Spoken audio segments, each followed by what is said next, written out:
It's time for Taking Care of Business on Midlands 103. With thanks to the local enterprise offices of Leash, Offaly and Westmeath. Find us on localenterprise.ie and let's talk business.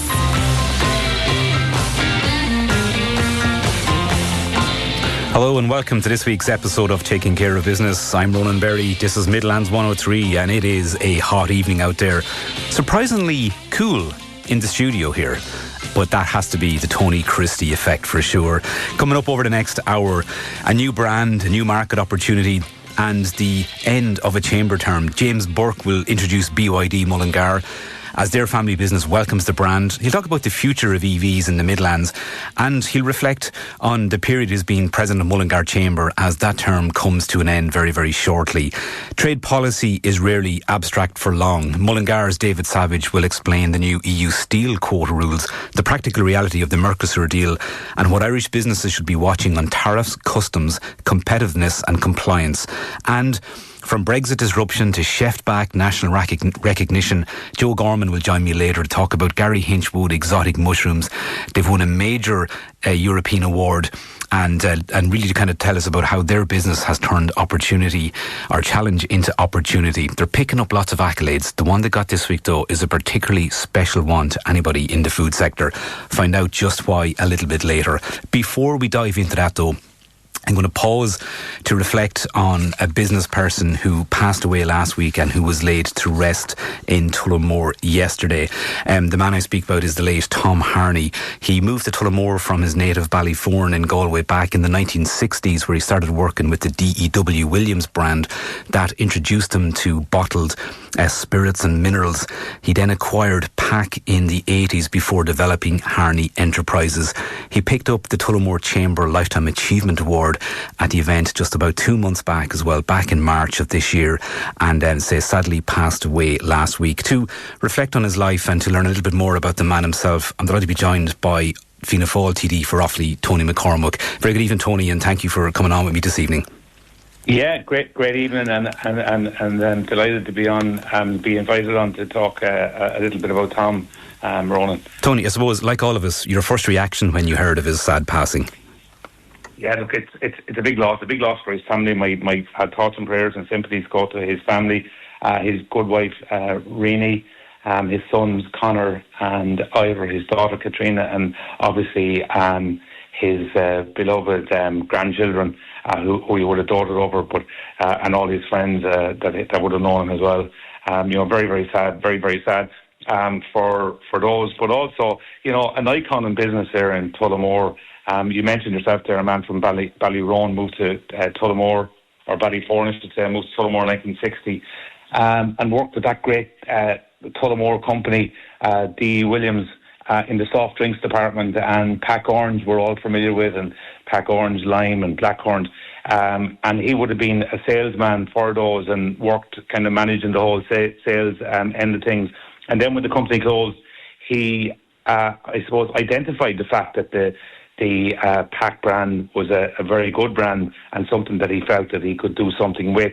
So he bought some of the machinery from D. Williams and he moved into a unit there in Kilcrutton, which was owned by the late Johnny Flanagan, another great businessman here in Tullamore. And he would have started off very humble beginnings there in 1984. And it was, the 1980s were a very, very hard time for business in Ireland. And he survived that and built the business to what it is today. And he spent a lot of long hours, and like any business person would have spent a lot of long hours working on the business. His wife Rini worked on the business as well. And what they say is, behind every good man, there's a great woman, and this was certainly the case with Rini, who would have worked in the business along with him. Tom would have employed a lot of people who would have, I suppose, contributed to the local economy with regards to the money that was spent around the place.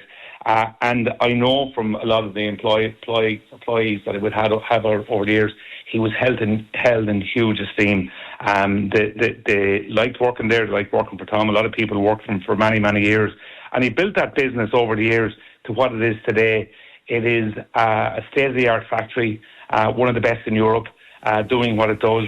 It manufactures cordial there and does a lot of the supermarket own brands, and while also, focusing on their own Pack brand as well.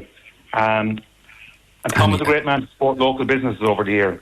Absolutely. You're just going to say they're like a huge, 70% of its output now goes overseas as well. I mean, it's one of those businesses that a lot of people probably aren't that familiar with it, but when you start mentioning some of those brand names, and really you can pick a big name there that they make these cordials and different things for too. Like, they're a phenomenal business right in the heart of Tullamore there as well, a 40,000 square foot facility. And I was going to ask that next question as well. For a lot of the best business people, it goes beyond just the business. It really is, and the impact they have on the community. What can you tell us about Tom from that angle? Yeah, well, Tom was, first of all, I suppose he was a family man, and very proud of his family. And they're all working in the company now. He also brought in his nephew, Gabriel Kenny, back a number of years ago, and Gabriel is one of the main factors in looking after and managing the company along with Tom's family. The business itself, something like that, as you said yourself, becomes part of you, and it's very much everything you do revolves around. I know myself being in business, it's not 9 to 5, 5 days a week. It's 24/7, 365, and that would have been part of Tom's life, and that's obviously the family as well would have been part of that. He would have been out there supporting local business and many business, and was very good with his time. He would always have time to sit down and talk to new, younger business people and talk about his experiences, and also maybe help them along with problems that they were experiencing as they were going along. He was an icon, and very much, I suppose, you could sum Tom up on a great family man who was a trailblazer in business, but also a very humble man. And he liked to help others and was great company to be with. He, as I said to you, he was a community man as well. He was a keen golfer and was president of Tullamore Golf Club in the past. And he had a great presence when he walked into the clubhouse. He could hold the whole room and was a huge character. And, that's what people around the area are going to miss. The one thing I remember from Tom was he had always had a positive attitude. He was always there for a bit of fun and loved to laugh. And as I said earlier to you there, he supported local businesses, and in fact supported all my local businesses. When I had the restaurant in the early 90s, he supported that. When I had my phone shops in the late 90s, he supported them, and he followed me into the print business as well with work that I would have done for him in Hardy Enterprises in Print Plus. So, as I said to you, a great local man to look after local businesses. He's going to be hugely missed. And as I said earlier, my thoughts and prayers go out to his family and friends at this particular stage. He'll be forever missed by everybody that knew him in Tullamore. Deputy Tony McCormack, thank you so much for that this evening. And I think I'll just echo Tony's thoughts there as well, from all of us here in Midlands 103 to Tom Harney's family and to all his staff there and all the team at Harney Enterprises. I have a statement from Tullamore Chamber too, that they just recognise that it is with deep sadness that they learn of the passing of Mr Tom Harney, recipient of the Lifetime Achievement Award presented by Tullamore District Chamber of Commerce in March 2026. Tom was recognised for his outstanding contribution to the business community. Through his leadership, generosity and dedication, Tom helped strengthen our community and inspired many throughout the years. On behalf of Tullamore District Chamber of Commerce, we extend our heartfelt condolences to the Harney family, friends, colleagues and all who had the privilege of knowing him. Tom's legacy will continue to be remembered and appreciated by our Chamber and the wider community. May he rest in peace. And that came in from Caroline Collins-Murphy, President of Tullamore and District Chamber of Commerce. Time for a quick break. After that, we're going to look at all things Mercosur trade deal, but also something that if you are in the business that's importing steel, you might want to keep an eye out, because from the 1st of July, there are some new tariffs that you must be aware of. Trade policy can sound remote until it affects the cost of steel, the competitiveness of exporters or the future of Irish farming. David Savage, Head of Customs Advisory at Deloitte Ireland and a Mullingar man, joins me now to explain two major issues facing Irish businesses. First, new EU steel import quota rules coming into effect from the 1st of July that could significantly affect manufacturers and construction firms. And second, the practical implications of the EU Mercosur deal, which is being welcomed by some export-focused groups and fiercely opposed by many in the farming sector. The EU says the Mercosur agreement has applied provisionally since the 1st of May 2026 and creates a trading zone of around 700 million people, while new EU steel rules will cut quota volumes sharply and raise out-of-quota tariffs to up to 50%. Let's start with that. David, before we go to Mercosur, we talked about the steel tariffs, because this could be a very immediate issue for many firms. Absolutely, Ronan, and good evening to all your listeners. Yeah, no, this is a new measure that's come about because basically the European Union is quite nervous about the overcapacity in the global steel industry. So what that means is that there's a lot more steel being produced around the world than has been used. And that has the effect of kind of suppressing prices and affecting livelihoods of Europeans. So Europe wants to limit the import of steel from outside the European Union into the European Union in order to kind of preserve those jobs. And the way they're going about that is, they can't block access to the European market. So the issue of quota, and what a quota is, it's access to the European market without paying any tariff, but that's limited to a certain quantity. So when you exceed that quantity, you're into those really heavy safeguarding duties of 50%. Who should be paying the close attention to this at this point in time? Well, I think anybody who's importing steel, first and foremost, so that could be your wholesalers, your manufacturers, and again, because of we've kind of got a fairly buoyant economy at the moment, relatively speaking, that usually results in a lot of construction activity. So anybody importing, say, that structural steel type product, I think they need to keep an eye on this. Absolutely. I mean, we've heard so much about tariffs over the last year, and there's, let's certainly say, coming from the US, it was very hard to gauge whether they would actually be implemented or in any way at all. This looks like this is something that's definitely coming down the tracks. What are the issues that companies might not realise until they're maybe hit with a much higher duty bill after July the 1st? Well, I suppose it's preparation is the key here, Ronan. And that means getting your classification codes, your custom. That kind of, it's a fairly dry, sometimes a bit of a boring topic, but it's so critical to the success of your business if you're in this space. As well as that, there's this melt and pour criterion. So that's kind of a rule of origin. That means that when this measure comes into place, there will be country and jurisdiction specific quotas. So you'd be able to import a certain amount from, say, the UK, a certain amount from the US, a certain amount from Turkey, etc., etc. So in order to prevent that circumvention of those country specific quotas, the EU have introduced this melt and pour provision. So they want to know where that steel has been manufactured. And again, this is kind of to discourage importing from one particular country, and that's China, because they're just manufacturing so much steel that they can't use domestically, and it's being dumped on third markets, suppressing prices and affecting the livelihoods of Europeans.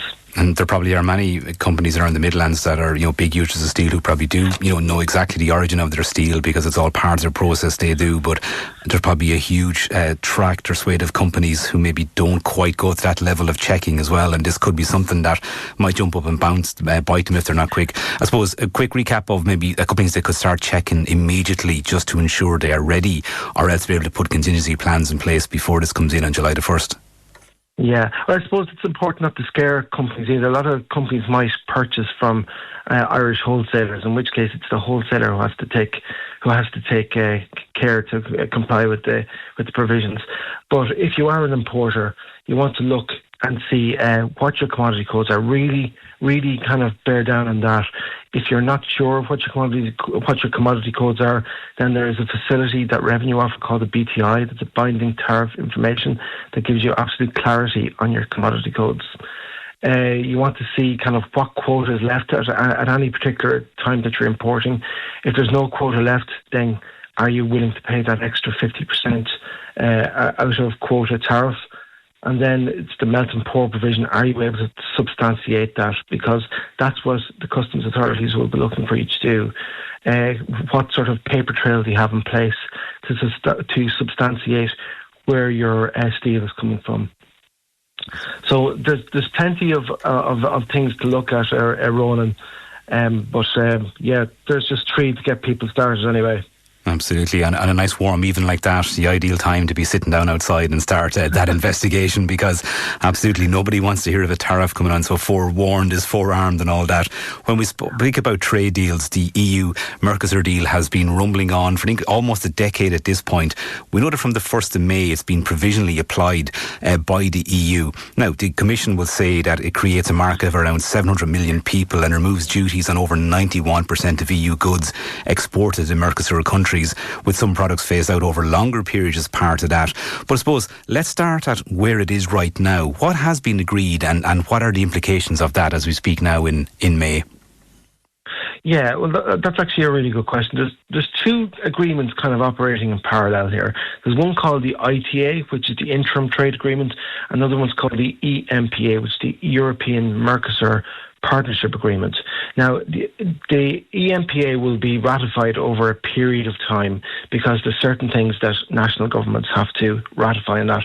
But the ITA, which is your Interim Trade Agreement, because trade is a competence of the European Commission, that's in effect immediately and kind of provisionally as well, because there is an ongoing challenge to this in the European Court of Justice.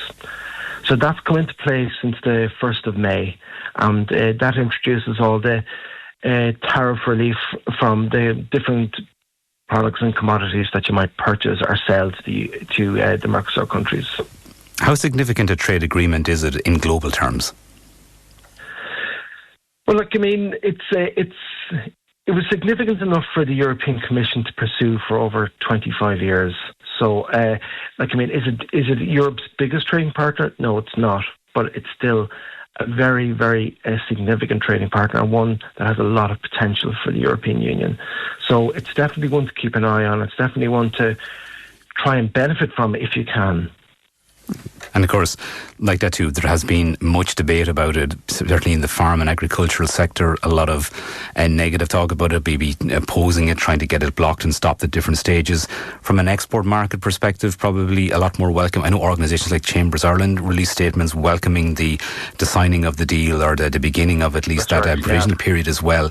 I suppose if we look at it firstly from the point of view of opportunities for Irish businesses, where do they lie mainly, and what is this intended to unlock? And I suppose how might Midlands companies benefit from that? Well, I suppose the European value chain is at the upper end of the market, kind of on an aggregated basis. So I suppose it gives consumers in those Mercosur countries access, duty-free access to kind of really good EU produce.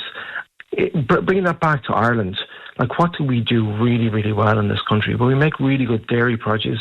We make really good or really nice Irish whiskey. And then we've got a very good engineering sector.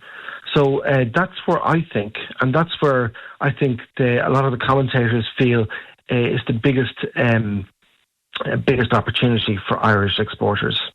The Irish Farming Association says its opposition remains resolute to it.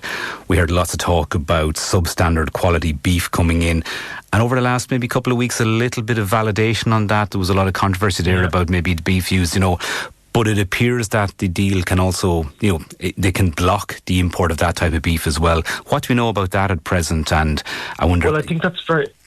Sorry, Ron, I cut you off there. Please, yeah, keep... That's very topical at the moment, because just in the last couple of weeks there was a case of certain antimicrobials being found in, when I say antimicrobials, they're kind of residues, so that's kind of at very low levels being found in beef imported from Brazil into Ireland.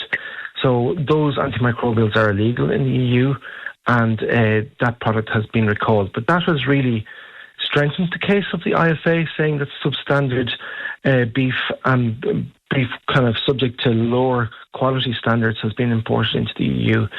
And I suppose that's something just to be very vigilant on. I don't think any of us really want to be eating substandard beef, especially when we have such a premium product here on our own doorstep.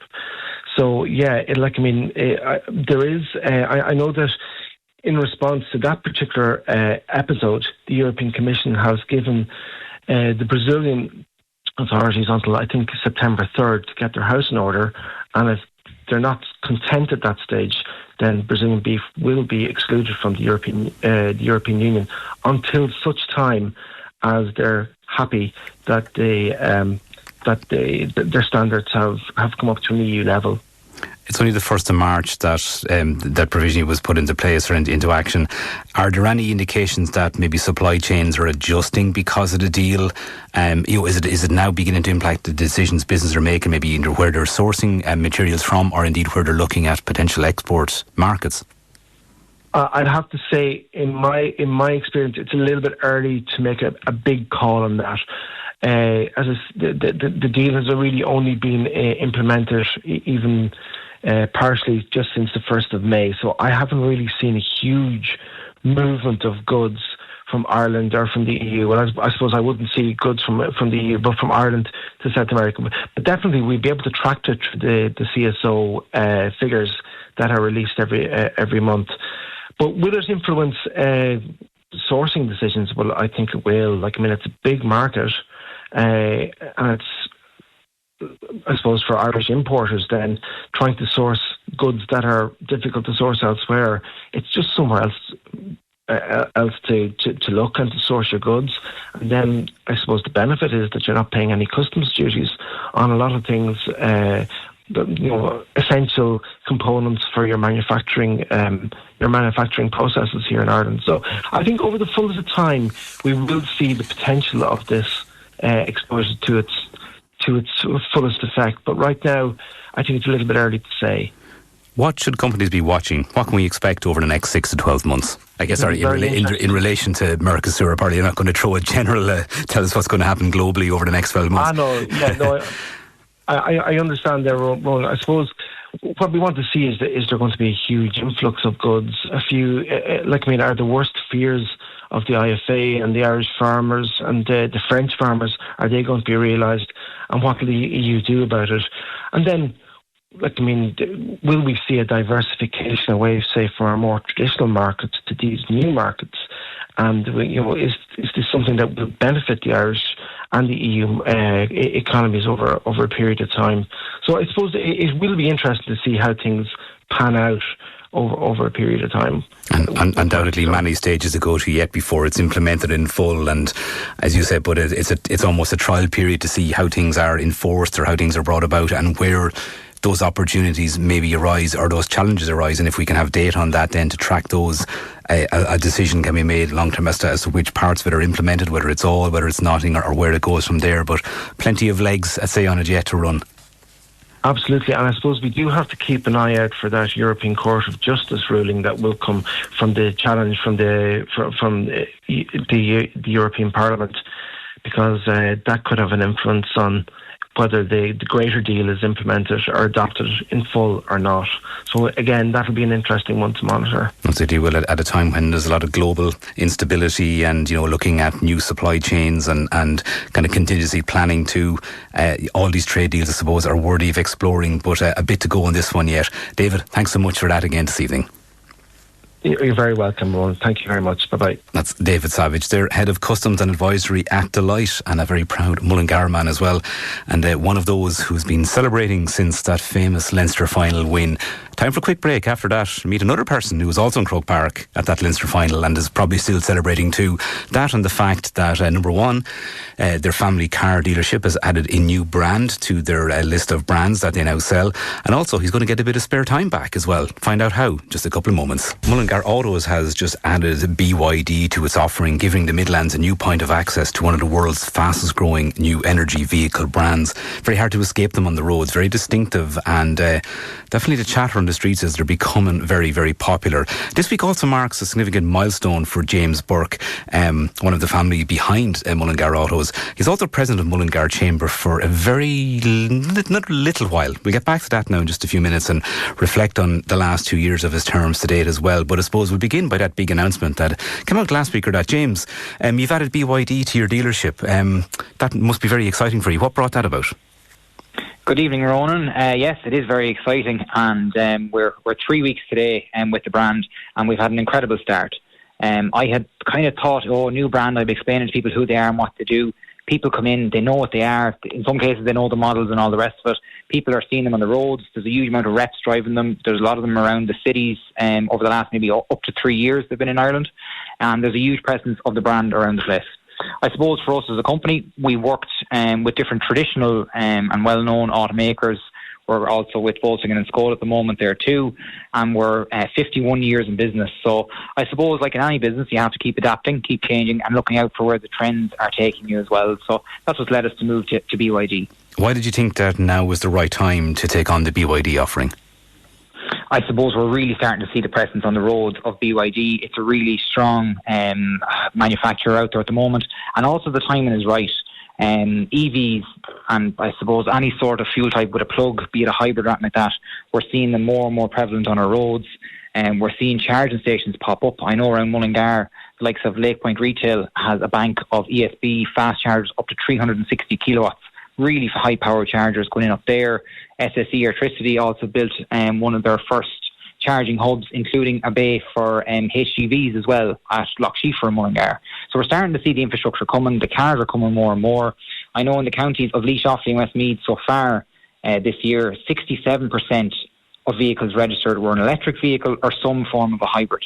That would be encompassing the likes of a plug-in hybrid or also a mild hybrid, which wouldn't necessarily need to be plugged in. It can self-charge as it drives along. But I suppose BYD was the one that caught the eye for us. They are a battery company, started in the mid-90s, and they were usually successful at building batteries for mobile phones.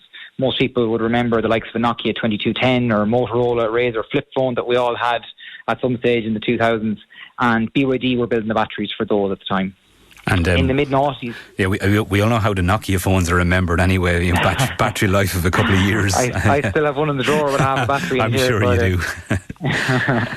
But I suppose from there they transitioned into the motor industry, and in fact they were the first company in the world to be able to mass produce a plug-in hybrid car. So I suppose they've good history of battery technology, which is key to anything in electromobility. And if you fast forward to today, they sold 4.6 million cars last year, and only 1 million of those were exported outside of China, so they have a huge foothold in their own country. And I think you're one of 16 dealers across the country already. A clear sign that BYD are looking at making sure they have routes in pretty much every territory as well, to give people that backup support and service. Absolutely, and they react to the market as well, because when they came to Europe first, they decided they wanted a dealer network. Some different manufacturers were looking at other models, the likes of an online model. We look at Tesla, they don't have any, I suppose, dealerships around the country. They have a couple of showrooms, you can go and view the cars and buy them online. But BYD decided early that, look, in countries like Ireland, people like to be able to walk into a traditional dealership, into people they know, test drive a car, look at it and purchase from there. But another thing they identified quite early with Europe, that we're not quite ready en masse for full electric, that some people still want a hybrid, so that's why they went back and designed their range of super hybrids they call vehicles, which are dual mode intelligence. So the car is able to decide whether it needs to use the battery or use the petrol to create some energy to top up the battery as well. So they give a really good model lineup there with a mix of electric and hybrid vehicles. Is the range likely to expand over the years into commercial vehicles or smaller commercial vans, that type of thing, or any line of sight on that yet? I would imagine so, and I suppose the best way to look at BYD is to look at China, and I suppose they have a huge foothold in the likes of Australia as well. And they have pickup vehicles, and the BYD Shark, for example, in Australia at the moment, which is confirmed to come to the UK, so we'd expect it in Ireland sometime next year. But they have a huge model lineup, everything from a small city car, the BYD Dolphin Surf, if I can compare it to the likes of maybe a Yaris or a Fiesta, what people might traditionally know, because these names are all new to us. But the likes of a car like a Dolphin Surf, 220 kilometres on electric range for just €19,700. So they're really bringing affordable mobility, and I think it will put pressure on other manufacturers to, look at the costings and pricing that they're charging people as well.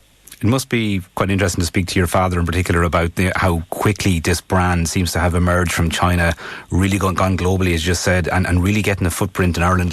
Given the traditional brands were there was long withstanding, long, well known.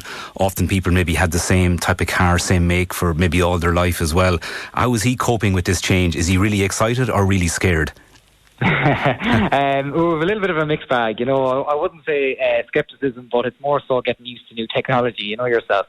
But I suppose we've been through it all in the motor trade. We've been with various different manufacturers over the years. We are 43 years now with Volkswagen, who are a really strong brand, very well represented here in the Midlands. We have long-standing customers there that, look at, some will some have converted, I suppose, already with Volkswagen to electric vehicles, and we'll be looking forward to converting some of them into exploring other models as well. But yeah, I suppose in any business, as I said there at the beginning, Ronan, you have to adapt to the times. There's no point in standing still, or we'll all be left behind. Absolutely, yeah. No, I think for a lot of years there was talk about, will the change happen? How quickly might it happen? Oh, we don't have the infrastructure. It's clear that the change is happening out there. It's a major shift in the market as well. But in all of this, the good news is, and I touched on this at the start of the show, that actually you're going to have loads of spare time on your hands, because tomorrow is your last official day as president of Mullingar Chamber ahead of the AGM tomorrow night. You've done 2 terms. How does it feel looking back on those 2 years? You're obviously not going for a third one. No, I decided early on the 2 years would be enough, and after my first year I decided the 2 years was definitely long enough, Ronan. And look, when you're in something as busy as the role of being a president of the Chamber of Commerce in a town the size of Mullingar, you know, you decide very early on, I want to put my all into this and do it the way I want to do it, and for a short period of time, because it does take up a huge amount of time. Like, when I look back, I'm extremely proud of what we as a chamber have achieved, and this is not about me, this is about our leadership team and indeed our chamber board. And I know you had David Savage on talking about his favourite subject, tariffs, here earlier on this evening, and David, like the rest of our board, have been a huge supporter to me, and I suppose we've also had great advice from the different people on the board, and I wouldn't be where I am and brought the chamber to where it is without them. We've had a very busy 2 years, you know, and I was looking back through some notes from meetings and my calendar and photos. It's been a really crazy busy time. We've done various different things, like we've had senior members of cabinet with us. We've collaborated with state bodies. I've worked hard as well on the PR piece around the chamber, and with thanks to people like you, Ronan, for giving us that platform. You know, we want to speak about the importance of supporting local business. We wanted to speak about the importance of investment in the Midlands, and you know, I think we've done a good job on that, trying to get the word out. And I suppose the Midlands is a competitive place, that we're all putting our hands up for different funding, different grants and different things like that, that, you know, we have to be able to shout loud, and we all have to be able to put our best foot forward indeed for the Midlands. Absolutely. You say many standout moments over the 2 years. I think the Mullingar gift card, probably something you're probably very proud of. I mean, you got great success with that, particularly when you went the digital route with it. Absolutely. It's probably the single most important function of our chamber and any chamber that is running a similar scheme. It increased 19% year on year in sales, and there's a huge number of benefits for it for different businesses out there, and also for employers giving them out as gifts and different things to employees. The beauty of it is that all of the money is kept within the local economy. Every euro of it, there's no commission charged by us to the end user, or no commission charged by us to the retailer. You know, all the money is kept within the local economy, and which is a huge selling point that I suppose other cards out there, and we all see these other competitors, gift cards that operate maybe on a more nationwide basis, they charge bigger commission. It's not necessarily kept within the local area, but between that and I suppose we have a huge amount of uptake on new retailers who have come on board since we changed over to the digital gift card. So there's a huge amount of variety and different things you can do. Between being able to eat, stay, shop in Mullingar, you can get different professional services through it now as well. It's been a huge success story, and it's one really important function of Mullingar Chamber. And it's one I think that I know lots of other chambers are looking at and trying to replicate that too, because they're seeing those benefits, and even hearing yourself speak about them, be it on videos or here on the radio, and really extolling the virtues of it and the way it keeps that money in the local economy. So you look back at 2 very proud years as well. I won't ask you what you're going to do with your spare time from tomorrow evening. I'm going to be selling BYDs, all going well, Ronan, but no, I'm sure there'll be a project along the line for me. Yeah, absolutely. Well, James, congratulations. 2-year term went by in the blink of an eye, and all I can do is wish your successor all the very best. We might find out tomorrow evening who that is. But for now, James Burke, keep selling those cars, keep doing what you're doing, and we'll talk to you again soon. Ronan, thanks very much, and thanks for your support over the 2 years as well. Greatly appreciated. Not at all. An absolute pleasure. And yeah, that Mullingar gift card scheme, really now, they were trailblazers with that one. They really set a standard nationally, and as they say, often copied, never equalled. Well, many other chambers are definitely trying to copy it and equal what they've done, because anytime we can keep money in our own towns, in our own economy, it's definitely worthwhile. Time for a very quick break. After that, though, you're going to meet the Offaly exotic mushroom producers, who've picked up loads of accolades over the last couple of years. And bear in mind, this business really came out of a challenge. Brexit presented a massive issue for people in the mushroom business, and this is a pivot that really is a fantastic story. But earlier this week, they picked up a really, really prestigious award. Find out what it was and who they are just a couple of moments. What do you do when Brexit potentially is going to upend your entire business model? How can you pivot and maybe start doing something new and keep a long-established family business going? Well, Joe and Dolores Gorman of Gary Hinch Wood Exotic Mushrooms did just that, because like a lot of businesses in that sector do, were potentially going to be very affected by Brexit. Joe kind of went studying, he scratched his head a few times, and he really went exploring and came up with the idea of growing really high-end, top-class exotic mushrooms. And to say that business has been a roaring success, picking up awards left, right and centre over the last couple of years, is pretty much an understatement. But an award that they got this week really is a huge accolade for them. They won the land category at the 2026 Eurotalk Ireland Food Award. That's an honour that carries real weight, because the nominees and winners are chosen by leading chefs who actually use the product. Joe Gorman joins me now. Joe, first of all, massive congratulations. What does winning the Eurotalk Award mean to you, Dolores, and the team there? Good evening, Ronan, and welcome to all your listeners. It's a huge accolade for Gary Hinch to achieve this award, because it's set up in 1968 by Myrtle Allen, and obviously it's continued since and gone from strength to strength, and this year it was their 40th anniversary.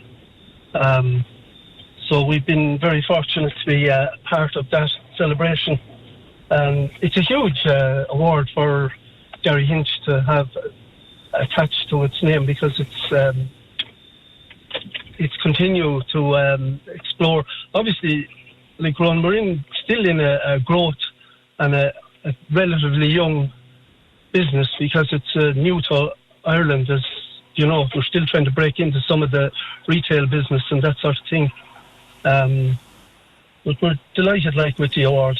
And it was the fact that it's chosen by chefs, it's chosen by people who are using your product, and it's exactly that. You're giving people an option that they didn't have until a few short years ago. And is it fair to say the response has been so positive, because you've given people whole new tastes, new palate, new options that they just didn't have before?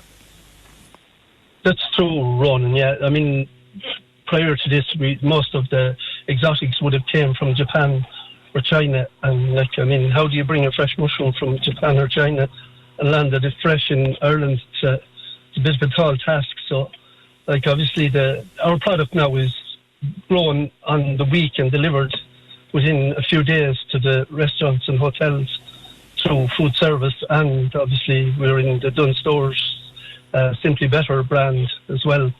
So look, the validation from chefs is all important, because they're the people that are experts at food, and when you get validation from them, it really counts for something. Absolutely, yeah. It comes from people who know what they're talking about. But I think when it comes to mushrooms too, you've become such an expert in them now. And I think I said to you on air before that people think of a mushroom and the little white mushroom and how it's grown. What you do is the complete flip side of that. It's totally different how you actually grow and cultivate your mushrooms. Yeah, they're they grow on a beach sawdust, basically a replicate of what you'd forage in the wood.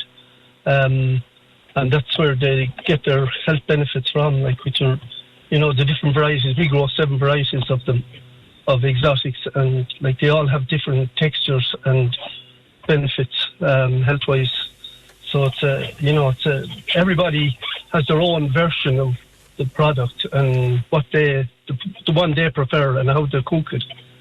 So it's always good to hear those stories back from the chefs.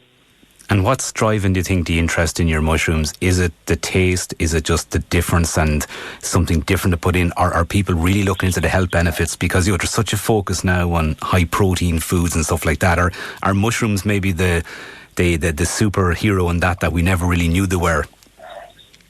Yeah, I suppose, bro, they're so connected to the planet, and it's you go into the woods and they talk about mycelia and it's been the first internet in the world.